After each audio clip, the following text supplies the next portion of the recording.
Using header tags effectively.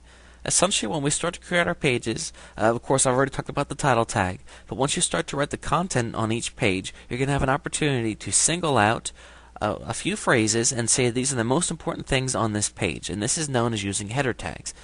If we look here, we can see that to use a header tag, simply use the syntax h1, and then of course we have the closing here with the slash and then h1 again. You can use header tags h1, h2, h3, h4, and 5.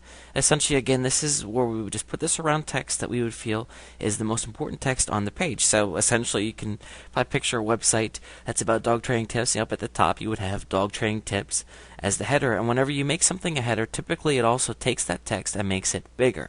So what I would do is, if I had a page, I would have that, and then maybe further down on the page, I could have something like more information on dog training tips or additional dog training tips, and maybe that could be H2 or H3. So again, you want to sprinkle these throughout your page. I would not suggest making them too long or having too many of them.